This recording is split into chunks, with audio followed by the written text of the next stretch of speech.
Hello and welcome to learn with Hema's class. My dear students, आज मैं आपको कराने वाली हूँ स्टैंडर्ड 10th का हिंदी सब्जेक्ट और उसका पहली इकाई का 11th पोम कृषक गान, जिसे लिखा है दिनेश भारद्वाज जी ने। बहुत ही सुंदर पोएम है ये लिखा है किसान के ऊपर कि किस तरीके से किसान जो है पूरे देश के लिए, पूरे मतलब सृष्टि के लिए, लोगों के लिए अनाज पैदा करता है, उनके पेट भरता है, लेकिन फिर भी उसकी खुद की जो स्थिति है वो बहुत ही दयनीय स्थिति में है। जैसे कि उसके पास खुद के पास पूरे कपड़े पहनने के लिए नहीं होते हैं, उसके लिए प्रॉपर एक घर रहने के लिए नहीं है, उसके पास में प्रॉपर खाने के लिए नहीं है। जो दूसरों के लिए अनाज पैदा कर रहा है वो खुद भूखा है, खुद दयनीय स्थिति में है।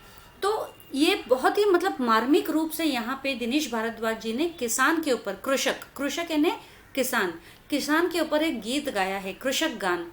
यानी क्यों हमें एक किसान को सेलिब्रेट करना चाहिए। तो यहाँ पर एक किसान का वो रूप बताया है जहाँ पर उसकी स्थिति जो है, किसान की स्थिति जो है बहुत ही दयनीय स्थिति होती है, और वो उस हालत में रहकर भी, दुख मतलब झेलकर भी, धूप झेलकर भी वो संतुष्ट है। तो ये इस तरीके से बताया गया है कि इतने तकलीफों के बावजूद भी वो इतना संतुष्ट रहता है। तो मैं उसके बारे में, उसके गुणगान गाना चाहता हूँ। तो यहाँ पे दिनेश भारद्वाज जी ने कृषक गान यानी कि फार्मर्स के लिए, जो किसान होते हैं उनके लिए यह गीत स्पेशली लिखा गया है। तो ये उन्हीं को डेडिकेट किया गया है। पूरा पोएम मैं आपको एक्सप्लेन करूंगी लाइन बाय लाइन, और साथ ही साथ इसके क्वेश्चन एंड आंसर्स भी मैं आपको इसी वीडियो में प्रोवाइड करूंगी। आफ्टर द एक्सप्लेनेशन एंड तक बने रहिए। अगर आपको वीडियो अच्छा लगता है तो लाइक बटन हिट करना ना भूलें, और अगर आप मेरे चैनल के सब्सक्राइबर नहीं हैं तो ज़रूर से सब्सक्राइब कीजिए मेरे चैनल को, लर्न विथ हेमा को, और साथ ही साथ अपने फ्रेंड्स के साथ में भी मेरे वीडियोज़ को शेयर कीजिए। अगर आपको वीडियोस यूजफुल साबित होते हैं, मेरे वीडियोस आपको एग्जामिनेशन में हेल्पफुल साबित होते हैं, स्कोर करने में हेल्पफुल साबित होते हैं, तो प्लीज़ कमेंट बॉक्स में अपने ओपिनियंस ज़रूर लिखिए। तो चलिए शुरू करते हैं कृषक गान, जिसे लिखा है दिनेश भारद्वाज जी ने। अब मैं आपको एक एक पैराग्राफ एक्सप्लेन कराऊंगी। बच्चों, एग्जाम में क्या होता है, इस पोएम के ऊपर आपको ऐसे आ सकता है एक क्वेश्चन कि इन 4 पंक्तियों का सरल भावार्थ दीजिए, या कि सरल अर्थों में इनको एक्सप्लेन कीजिए। तो जैसे जैसे मैं आपको ये एक्सप्लेन कर रही हूँ पोएम, आप उन पॉइंट्स पर ध्यान दीजिए। कुछ कुछ पॉइंट्स आप नोट डाउन कर सकते हैं और इन्हीं को एलैबोरेट कर सकते हैं। इनके मीनिंग्स, जो वर्ड्स यहाँ पे कुछ वर्ड्स ऐसे दिए हैं जिनके आप सरल भाषा में जो इनके मीनिंग्स हैं उनको लिख सकते हैं। तो इस तरीके से बहुत ही आसान है इनका सरल भावार्थ लिखना, तो आप ध्यान दीजिए। सबसे पहला पैराग्राफ जो हम आते हैं, हाथ में संतोष की तलवार ले जो उड़ रहा है, जगत में मधुमास उस पर सदा पतझर रहा है, दीनता अभिमान जिसका आज उस पर मान कर लूं, उस कृषक का गान कर लूं। तो सबसे शुरुआत में ही यहाँ पे बताया है कि इतनी तकलीफों के बावजूद, इतने कमियों में रहने के बावजूद, मतलब हर चीज की कमी है ना, उसके पास एक तो कपड़े नहीं है पहनने के लिए, खाने के लिए प्रॉपर खाना नहीं है, छत भी बराबर नहीं है, यानी घर भी बराबर नहीं है, लेकिन ऐसे हाल में रहकर भी वो संतोषजनक है, मतलब सेटिस्फाइड है। उसको डिमांड नहीं है मुझे ये चाहिए वो चाहिए, ऐसा कुछ डिमांड नहीं है। वो अपना कर्म कर रहा है, निरंतर अपना काम कर रहा है। तो हाथ में संतोष की तलवार ले जो उड़ रहा है, मतलब वो सेटिस्फाइड है, खुश है अपने काम से, अपनी दशा से, जो भी है। जगत में मधुमास, मधुमास यानी कि वसंत ऋतु। वसंत ऋतु क्या होता है, जब सभी और पूरी सृष्टि जो है हरी भरी हो जाती है, फूल फल सभी जो है उस वक्त जो है भर भर के हमें हमारे बाग बगीचों में देखने को मिलते हैं। तो यानी हरियाली छाई रहती है सब जगह पे, प्रोडक्शन हुई रहती है, चाहे वो फूलों का हो, फलों का हो, या खेतों में हो। तो जगत में मधुमास, जो स्प्रिंग सीजन है, वसंत ऋतु जो है सब जगह पे है, पूरे जग के लिए वो वसंत ऋतु है, उनके लिए सब कुछ भर भर के है। लेकिन किसान के लिए वह पतझड़ से कम नहीं है। वसंत ऋतु भी किसान के लिए पतझड़ से कम नहीं है, यानी कि उसके लिए तो सूखा ही है, उसके लिए तो ये मौसम भी रूखा ही है, क्योंकि वह अभावों में जीता है। अभावों में यानी कमियों में, कमियां हैं काफ़ी, उसके पास कई चीज़ों की कमियां हैं। जैसे मैंने कहा पहले भी, कपड़े मतलब इनफ क्लोथ्स नहीं है पहनने के लिए, या फिर इनफ खाना नहीं है, या एक प्रॉपर छत नहीं है रहने के लिए। तो दीनता अभिमान जिसका, लेकिन इन हाल में भी वो अगर है तो वो अभिमान से रहता है, उसे किसी तरह की शर्म महसूस नहीं होती। तो अपनी दीन हालत में भी, अपनी गरीबी की हालत में भी वह अभिमानी है, अभिमान में रहता है। आज उस पर मान कर लूँ तो आज मैं उसका थोड़ा सम्मान कर लूँ, मान कर लूँ यानी सम्मान कर लूँ। तो इस दीनता में भी जो अभिमान के साथ रहता है वह सम्मानजनक ही तो है। इसलिए उस कृषक का गान कर लूँ, यानी उस कृषक का जो इन सब अभावों में रहकर भी अभिमान से जीता है, आज मैं उसका गान कर लूँ। अगला पैराग्राफ, चूस कर श्रम रक्त जिसका जगत में मधुरस बनाया, एक सी जिसको बनाई सृजक ने भी धूप छाया, मनुष्यता के ध्वज तले आह्वान उसका आज कर लूं, उस कृषक का मैं गान कर लूं। बहुत ही ब्यूटीफुल यहाँ पे लिखा है, चूस कर श्रम रक्त जिसका, यानी किसान जो है खेतों में भरी दोपहर दिन में काम करता है, इतना मेहनत वाला काम करता है, इतना पसीना बहाता है। तो यहाँ पर वो कह रहे हैं चूस कर श्रम रक्त जिसका, मतलब रक्त जो है वो पानी की तरह, पसीने की तरह बहा रहा है, इतना वो काम कर रहा है। जगत में मधुरस बनाया, मतलब इतनी मेहनत करी, इतना पसीना बहाया, तब जाके जगत में ये स्प्रिंग का मौसम यानी कि ये बसंत ऋतु आया है, जब सब जगह हरियाली फैली रहती है, यानी खेत खलिहान सब हरे भरे रहते हैं। तो ये सब क्या ऐसे ही नहीं उग गए हैं, सारे खेत क्रॉप्स ऐसे ही नहीं ग्रो हो गए, अनाज, ये पूरी मेहनत है किसान की। तो इसीलिए कहते हैं चूस कर श्रम रक्त जिसका, मतलब ये धरती ने जिसका श्रम जो है चूसा है, मतलब एब्जॉर्ब किया है, जगत में मधुरस बनाया है, जगत में मधुरस बनाया है, यानी कि ये जो बाहर लाई है, लहर लाई है, एक सी जिसको बनाई सृजक ने भी धूप छाया। अब जो ईश्वर के सृजन करता है, यानी कि ईश्वर जो है, सृजक यानी कि ईश्वर ने सबके लिए धूप छांव सबके लिए बनाए हैं, मतलब अच्छा बुरा, धूप छांव अर्थात यहाँ पे अच्छे दिन, बुरे दिन, खुशी के दिन, दुख के दिन, सब कुछ है। लेकिन कृषक के लिए तो सारे के सारे एक जैसे ही हैं, सृजन ने सबके लिए बनाए हैं धूप छांव, लेकिन कृषक के लिए तो धूप छांव दोनों एक ही है, क्या धूप और क्या छांव, सब एक समान ही है। मनुष्यता के ध्वज तले आह्वान उसका आज कर लूं, मनुष्यता के ध्वज तले यानी कि मनुष्यता के नाते आज मैं उस कृषक का आह्वान कर लूं, यानी उसे पुकार लूं, उस कृषक का गान कर लूं, यानी उसे पुकारूं, उससे बात करूं, उसका सम्मान करूं। ये सब क्यों? मनुष्यता के तले, यानी कि वो मतलब किसी की दयनीय स्थिति देख रहा है, किसी की मेहनत देख रहा है, और अगर उसकी मेहनत देखकर, उसकी दयनीय स्थिति देखकर किसी का मन नहीं पसीजता है तो वह एक दानव से कम नहीं है। इसीलिए कहते हैं मनुष्यता, मतलब इंसानियत, जो कहते हैं ना कि किसी को देखकर जब हमारा दिल पसीजता है, मोम की तरह पिघल जाता है, उस पर दया आती है, उसके लिए कुछ करने का मन करता है, तो वही मनुष्यता, उसे ही मनुष्यता कहते हैं। तो मनुष्यता के ध्वज तले आह्वान उसका आज कर लूं, तो आज उसी मनुष्यता के ध्वज तले, मतलब मनुष्यता के नाते, इंसानियत के नाते मैं आज उस कृषक का आह्वान कर लूं, उसे पुकार लूं, उस कृषक का गान कर लूं, और उसके लिए एक सम्मान में, उसके सम्मान में एक गाना गा लूं। विश्व का पालक बन जो अमर उसको कर रहा है, किंतु अपने पालितों के पद दलित हो मर रहा है। आज उसके कर मिला नव सृष्टि का निर्माण कर लूं, उस कृषक का गान कर लूं।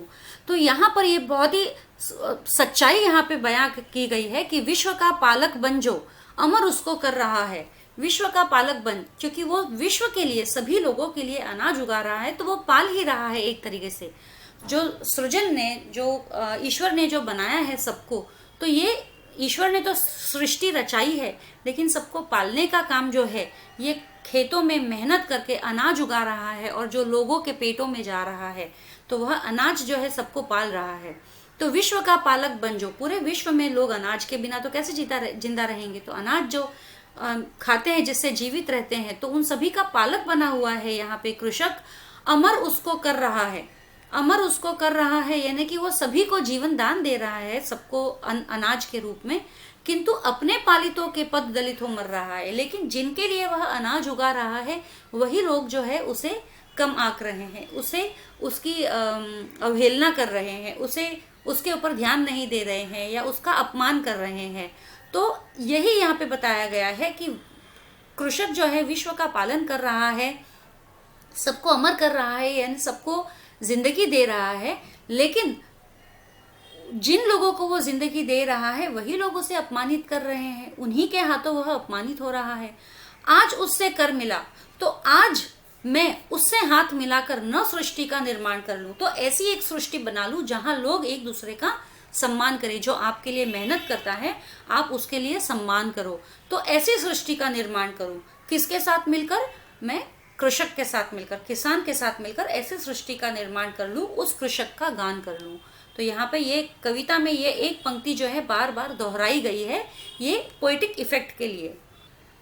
क्षीण निज बलहीन तन को पत्तियों से पालता जो, उसरों को खून से निज उर्वरा कर डालता जो, छोड़ सारे सुर असुर मैं आज उसका ध्यान कर लूं, उस कृषक का गान कर लूं।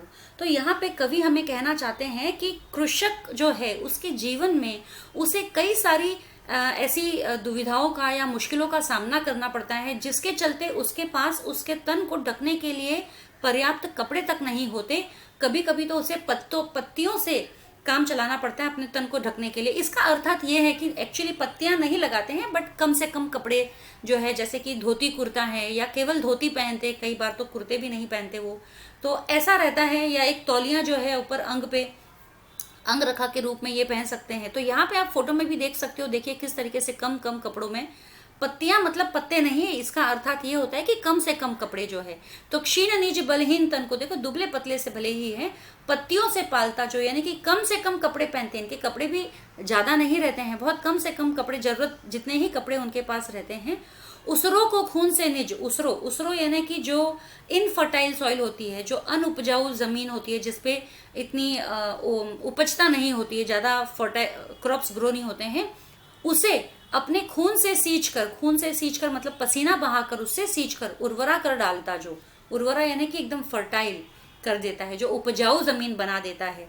मेहनत करता है ना, उसके ऊपर उसकी खुदाई करता है, फिर उसके ऊपर सीड्स डालता है, फिर पानी देता है, उसे देखभाल करता है। तो ये एकदम हरे भरे खेतों में, जहां पर कुछ उग नहीं रहा है, उसे एकदम हरे भरे खेतों में तब्दील कर देता है, सिर्फ और सिर्फ अपनी मेहनत से, कष्ट से। तो ऐसे इंसान के लिए जो अपनी मेहनत से एक अनउपजाऊ जमीन को उपजाऊ जमीन में बदल देता है, उसरो यानी अनउपजाऊ और उर्वरा यानी उपजाऊ, ऐसे इंसान के लिए मैं छोड़ सारे सुर असुर, मतलब सुर यानी देव और असुर यानी कि दैत्य, इनको छोड़कर, इनको पूजना छोड़कर, इनको मानना छोड़कर मैं आज उसका ध्यान कर लूं। किसका ध्यान कर लूं? कृषक का ध्यान कर लूं। क्योंकि वही तो, भले ही ईश्वर ने हमें बना दिया है, लेकिन हमारा पेट तो वही पाल रहा है, कृषक जो मेहनत कर रहा है वही पाल रहा है। तो क्यों ना मैं उसी का ध्यान कर लूं, मेरे लिए तो वही भगवान है, जो हमें खाना दे वह भगवान के समान ही तो है, उस कृषक का गान कर लूं। यंत्रवत जीवित बना है मांगते अधिकार सारे, रो रही पीड़ित मनुजता आज अपनी जीत हारे, जोड़कर कण कण उसी के नीड़ का निर्माण कर लूं, उस कृषक का गान कर लूं। यहाँ पे कह रहे हैं कि यंत्रवत जीवित बना है, यंत्रवत यानी कि यंत्र यानी मशीन, और आजकल की जिंदगी में क्या होता है, मशीनों का उपयोग हम ज्यादा करने लग गए हैं। तो यहाँ पे जो कृषक है वह यंत्रवत जीवित बना हुआ है, यह मशीन की तरह वो निरंतर काम करता रहता है दिन रात, मांगते अधिकार सारे। अब मशीन्स जो है, जो चलाते हैं या जो मशीन्स चलती है, उनको भी राइट्स है कि मेंटेनेंस चाहिए बार बार, लेकिन ये जो है कृषक जो है वो तो कोई अधिकार नहीं मांगता। वो तो मतलब पहले ही पैराग्राफ में हमने पढ़ लिया था कि वह संतुष्ट है, जैसा भी जीवन है उसका वह उसमें संतुष्ट है। तो यंत्रवत जीवित बना है मांगते अधिकार सारे, सभी अपना अधिकार मांगते हैं, लेकिन कृषक अपना अधिकार कभी नहीं मांगता है। वह बिना किसी अधिकार के ही मशीन के तरह अपनी पूरी जिंदगी जो है काम करके बिता देता है।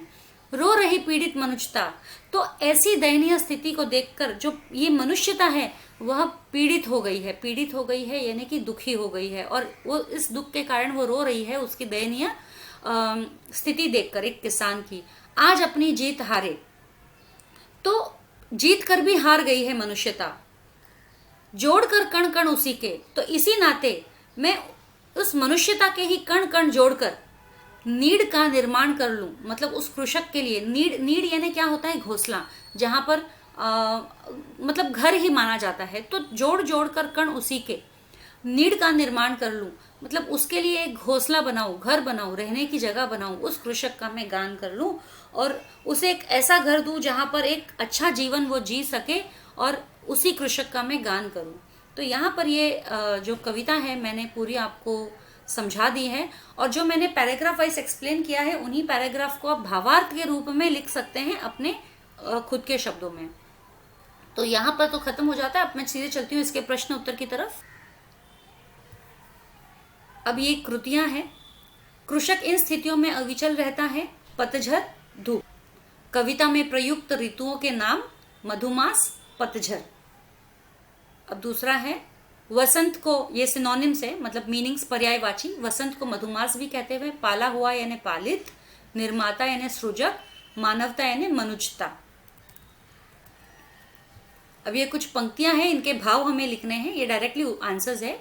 आज उस पर मान कर लूं, इस पंक्ति का भाव क्या है? अभिमान। आह्वान उसका आज कर लूं, इसका भाव क्या है? मानवता। अब ये जो है इसमें सही उत्तर, सही विकल्प चुनकर लिखिए। सही विकल्प चुनकर लिखने के लिए 3 ऑप्शंस दिए गए हैं। यहाँ पे डायरेक्टली मैंने आंसर के साथ में ये आपको बताया गया है। कृषक हाथ में संतोष की तलवार लेकर चल रहा है। सारे संसार में वसंत और उस पर सदा पतझड़ रहता है। कृषक को अपनी दीनता पर अभिमान है, उसके लिए धूप और छाया एक जैसी है। कवि की चाह, कृषक की संतोष की भावना और अभिमान पर मान करना, मनुष्यता के ध्वज के नीचे कृषक का आह्वान करना। अब ये है कंप्लीट द फॉलोइंग सेंटेंस। कृषक कमजोर शरीर को पत्तियों से पालता है। कृषक बंजर जमीन को अपने खून से सींचकर उर्वरा बना देता है। कवि की चाह, विश्व के पालक कृषक के लिए नवीन सृष्टि का निर्माण करना, सभी सुर असुर छोड़कर उस पर भूमि को उर्वरा बनाने वाले कृषक का ध्यान करना, एक एक कण जोड़कर कृषक के लिए नीड़ का निर्माण करना। अब ये कवि की चाह वाले ऊपर भी 2 कृति आ चुकी है, तो हो सकता है आपको एक ही कृति में 4 बॉक्स दिए जाएं, 2 मार्क के लिए आएगा, तो आप इनमें से कोई भी लिख सकते हो। या तो अगर कविता की आपको कुछ पंक्तियां दी गई होगी तो उन पंक्तियों में से जो भी आपको दिया गया है वो आप लिखोगे। तो every third second last line जो है पंक्तियों की, उसके अंदर कवि की चाह के बारे में बताया गया है। विश्व का पालक कृषक, उसकी स्थिति अपने पालितों द्वारा कुचला जाना। विश्व, कृषक विश्व का यह है, कौन है? पालक। वह अपने क्षीण तन को इनसे पालता है, पत्तियों से। कृषक अपने खून से सींच कर उसरों को यह बना देता है, उर्वर। आज यह पीड़ित होकर रो रही है, मनुष्यता। अब पंक्ति दी गई है, उसका भाव बताना है। नव सृष्टि का निर्माण कर लूं, सृजनशीलता। आज उसका ध्यान कर लूं, आदर।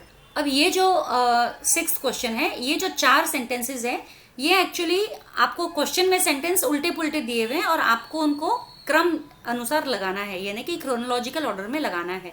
तो ये डायरेक्टली आंसर्स में पढ़ रही हूँ। किंतु अपने पालितों के पद दलित हो मर रहा है, आज उससे कर मिला, नव सृष्टि का निर्माण कर लूं। छोड़ सारे सुर असुर, मैं आज उसका ध्यान कर लूं। जोड़ कर कण कण उसी के नीड़ का निर्माण कर लूं। तो ये 4 जो है क्रोनोलॉजिकल ऑर्डर में डालने हैं। इस तरीके से आपको और भी अलग अलग सेंटेंसेस दे सकते हैं। अगर आपने कविता पढ़ी है तो आप इनको एकदम प्रॉपर क्रोनोलॉजिकल ऑर्डर में डाल सकते हैं। कृषक की विशेषताएं क्या है? उसरों को अपने खून से उर्वर कर डालता है और क्षीण बलहीन तन को पत्तियों से पालता है। अब ये जो है हमको शब्द युग्म लिखने हैं। शब्द युग्म यानी हाइफन से जुड़े हुए 2 शब्द जो हिंदी में होते हैं। सुर असुर, ये हाइफन से जुड़े हुए हैं, तो ये शब्द युग्म हो गया है। कण कण, ये भी शब्द युग्म हो गया है। दूसरा है, हमें अभी वर्ड दिया है पालक, अभी हमें इसका प्रत्यय अलग करना है, यानी सफिक्स उसको अलग करना है। तो पाल प्लस क, मनुष्यता का मनुज प्लस ता, पीड़ित का पीड़ा प्लस इत, जोड़कर का जोड़ प्लस कर। तीसरा जो प्रश्न है, इन शब्दों के लिए कविता में कौन से शब्द यूज किए गए हैं वो हमें लिखना है। तो उपजाऊ के लिए उर्वरा शब्द दिया गया है, किसान के लिए कृषक शब्द दिया गया है, शरीर के लिए तन शब्द दिया गया है, राक्षस के लिए असुर शब्द दिया गया है। अब ये ग्रामर पर बेस्ड क्वेश्चंस है सारे। शब्द भेद है पहला, अधोरेखांकित शब्दों के शब्द भेद पहचान कर लिखिए। हमें अपने देश पर अभिमान है, तो अभिमान जो है हमारा यहाँ पे भाववाचक संज्ञा है, यानी हम प्राइड फील करते हैं, तो ये भाववाचक हो गया। भूकंप में घंटों मलबे के नीचे दबे रहकर भी बच्चा जीवित रहा, तो बच्चा जीवित रहा, जीवित बच्चा, यानी कि ये गुणवाचक विशेषण है। अब अव्यय, निम्नलिखित अव्ययों का अपने वाक्यों में प्रयोग कीजिए। बल्कि, सिरचन को लोग पूछते ही नहीं थे बल्कि उसकी खुशामद भी करते थे। लहरें बच्चों का रेत का घर गिरा देती तो वे नया घर बनाने लगते। तो बल्कि और तो से हमने ये अव्यय जो है सेंटेंसेस में यूज किया है। कृति पूर्ण करिए। संधि शब्द, संधि विच्छेद और संधि भेद। तो यहाँ पे संधि विच्छेद दिया हुआ है हमें, तो जैसे सम प्लस सार दैट इज संसार, व्यंजन संधि हो गया है। और दूसरा निश्चय हमें दिया हुआ है, यह संधि शब्द है, तो निह प्लस चय विसर्ग संधि यह हो गया। निम्नलिखित वाक्यों में से सहायक क्रियाएं पहचानकर उनका मूल रूप लिखिए। तो सामने शेर को देखते ही सभी यात्री कांपने लगे, तो लगे हमारा यहाँ पे सहायक क्रिया है और इसका मूल रूप है लगना। तुम्हारी भाभी ने कहाँ से सीखी है यहाँ पर सहायक क्रिया है, होना इसका मूल रूप है। निम्नलिखित क्रियाओं के प्रथम प्रेरणार्थक और द्वितीय प्रेरणार्थक रूप लिखिए। तो चलना, चलाना, चलवाना, चमकना, चमकाना, चमकवाना, लिखना, लिखाना, लिखवाना। मुहावरे, निम्नलिखित मुहावरों को अर्थ लिखकर वाक्यों में प्रयोग कीजिए। चंपत होना, चंपत होना का अर्थ है गायब हो जाना, और वाक्य है पुलिस के आते ही चोर चंपत हो गया। ठीक है। मन न लगना, मन न लगना यानी इच्छा न होना। वाक्य, सिरचन का किसी काम में मन नहीं लग रहा था। अधोरेखित वाक्यांशों के लिए उचित मुहावरे का चयन कर वाक्य फिर से लिखिए। तो यहाँ पे खून का घुट पीकर रह जाना, पानी फेरना, पिंड छुड़ाना, ये कुछ मुहावरे हैं। इन सेंटेंसेस में इनका हमें उनको रिप्लेस करना है। लालची और निर्लज्ज लोगों से छुटकारा पाना आसान नहीं होता। तो यहाँ पे छुटकारा पाना यानी पिंड छुड़ाना होता है। तो लालची और निर्लज्ज लोगों से पिंड छुड़ाना आसान नहीं होता। शिवाजी आगरे से भाग निकले, इसलिए औरंगजेब को अपना मान मारकर रह जाना पड़ा। मान मारकर रह जाना पड़ा का अर्थ है खून का घूंट पीकर रह जाना पड़ा। तो शिवाजी आगरे से भाग निकले, इसके लिए औरंगजेब को अपना खून का घूंट पीकर रह जाना पड़ा। कारक, निम्नलिखित वाक्यों में प्रयुक्त कारक पहचानकर उनका भेद लिखिए। तो मानू फूट फूट कर रो रही थी, तो मानू यहाँ पे कर्ता कारक है। सिरचन ने जीभ को दांत से काटकर दोनों हाथ जोड़ दिए, तो दांत से जो है हमारा कर्ण कारक है। विराम चिन्ह, निम्नलिखित वाक्यों में यथास्थान उचित विराम चिन्हों का प्रयोग करके वाक्य फिर से लिखिए। यानी कि जहां पर भी जैसे पंक्चुएशन मार्क्स की जैसी भी जरूरत है वो हमें डालनी है। तो पहला वाला, माँ हंसकर कहती, कहती के बाद कॉमा और फिर ओपन इन्वर्टेड, जा जा बेचारा मेरे काम में पूजा भोग की बात ही नहीं उठाता कभी। तो यहाँ पे कभी के बाद फुल स्टॉप क्लोज इन्वर्टेड, और जा जा के बीच में यहाँ पे देखो हाइफन आया है, यानी कि ये शब्द युग्म वाले शब्द है। पूजा भोग के बीच में भी हाइफन है। ठीक है। सेकंड, मानू कुछ नहीं बोली बेचारी, किंतु मैं चुप नहीं रह सका चाची, और मजली भाभी की नजर न लग जाए इसमें भी। तो मानू कुछ नहीं बोली, फुल स्टॉप, फिर डॉट डॉट डॉट बेचारी एक्सक्लेमेशन मार्क, किंतु मैं चुप नहीं रह सका हाइफन, ओपन इन्वर्टेड, चाची और मंझली भाभी की नजर न लग जाए इसमें भी एक्सक्लेमेशन मार्क क्लोज इन्वर्टेड। तो ये तो सब आपको चैप्टर्स पढ़ोगे तो वैसे वैसे आपको ज्यादा समझ में आएगा कि कहाँ कौन सा विराम चिन्ह लगता है। अब हमें यहाँ काल परिवर्तन करना है। निम्नलिखित वाक्यों को सूचना के अनुसार काल परिवर्तन कीजिए। तो सिरचन को 1 सप्ताह पहले ही काम पर लगा दिया, इसे हमें पूर्ण भूतकाल करना है। सिरचन को 1 सप्ताह पहले ही काम पर लगा दिया था, पूर्ण भूतकाल करना है इसलिए था। मानू ससुराल जाती है, सामान्य भविष्यकाल में करना है, मानू ससुराल जाएगी। उनके आशीर्वाद आज भी हमें मिले, सामान्य वर्तमान काल में करना है, उनके आशीर्वाद आज भी हमें मिलते हैं। वाक्य भेद, निम्नलिखित वाक्यों का रचना के आधार पर भेद लिखिए। यह वह लड़की है जिसे पुरस्कार मिला था, तो जिसे आ गया कॉमा है, यह मिश्र वाक्य है। मजदूर गड्ढा खोदे और घर चले गए, यहाँ पे और आ रहा है, संयुक्त वाक्य है। निम्नलिखित वाक्यों का अर्थ के आधार पर दी गई सूचना के अनुसार परिवर्तन कीजिए। गांव के किसान सिरचन को मजदूरी के लिए नहीं बुलाते, तो इच्छावाचक वाक्य लिखिए। काश गांव के किसान सिरचन को मजदूरी के लिए नहीं बुलाते। तुम्हें समय पर स्कूल जाना चाहिए, आज्ञावाचक वाक्य बनाओ, तुम समय पर स्कूल जाओ। वाक्य शुद्धिकरण, निम्नलिखित वाक्य शुद्ध करके लिखिए। शुद्ध करके लिखना अर्थात जो पंक्चुएशन मार्क्स है, काना मात्रा है, उसे प्रॉपर लिखना है। लोग गंगा नदी को पवित्र मानते हूँ, तो लोग गंगा नदी को पवित्र मानते हैं, यहाँ पे पवित्र पर छोटी की मात्रा आएगी और हूँ की जगह है आ जाएगा, तो उन्हें अंडरलाइन कर दिया जहाँ चेंजेस करी है। किसी जमाने में यह शरीर बहुत आबाद है, तो जमाने नहीं जमाने हैं, और समृद्ध आबाद के जगह हम समृद्ध था लिखेंगे, है की जगह था हो गया। तो यहाँ पर ये हमारा पोएम एक्सप्लेनेशन, इसके क्वेश्चन आंसर सब कुछ खत्म हो गया। आज के लिए इतना ही, जल्दी मिलेंगे अगले वीडियो में, तब तक के लिए stay safe, stay secure, thank you.